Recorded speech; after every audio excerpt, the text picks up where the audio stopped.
Fait que dans la dernière vidéo, je vous racontais Bruno. Bruno, il avait le pointage à 508. Il était I5 sur son prêt d'auto avec TD. Il était R9 sur une Capital One, les O9 sur Fido, sur Bell, sur Vidéotron. Donc, on avait vraiment un portrait détruit au niveau du dossier de crédit avec un pointage à 508. Donc, ça, c'était le portrait de Bruno. Donc là, ce qu'on a fait avec Bruno, on a fait l'analyse au complet. Puis quand on totalisait toutes ses dettes, on en avait pour 77 000. Fait que Bruno, avec ses revenus de 50 000, c'était compliqué de rembourser tout ça. Il était dans une mauvaise posture. Puis là, il allait se retrouver à pied parce que le véhicule, vous vous souvenez, il est I5, il avait reçu une reprise de possession. Donc, c'était une question de temps. Le huissier s'en venait saisir le véhicule. Donc, Bruno se ramassait à pied. Donc, Bruno, quand il a appelé, là, il était inquiet en tabarouette. Fait que là, Bruno, quand on a tout analysé ses bébelles, j'ai dit, Bruno, on n'a pas le choix. Faut qu'on consulte un syndic parce qu'au revenu que tu fais, ça finira jamais de rembourser. Puis, ton prêt d'auto, là, tu vas avoir une remise volontaire sur ton véhicule. C'est correct. La dette va s'effacer parce que tu respectes l'avis de déchéance du terme. Tu remets le véhicule dans les 30 jours. Sauf que toutes tes autres dettes, tes prêts à haut risque, puis tout ça, ils disparaîtront pas, eux autres. Il a consulté le syndic. Ce qui a sorti entre la faillite et la proposition, pour Bruno, c'était la proposition de consommateur qui était mieux pour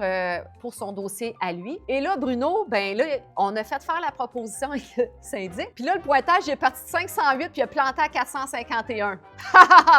Cathy, pourquoi t'as fait ça? T'as fait planter son bureau de crédit. La suite dans la prochaine.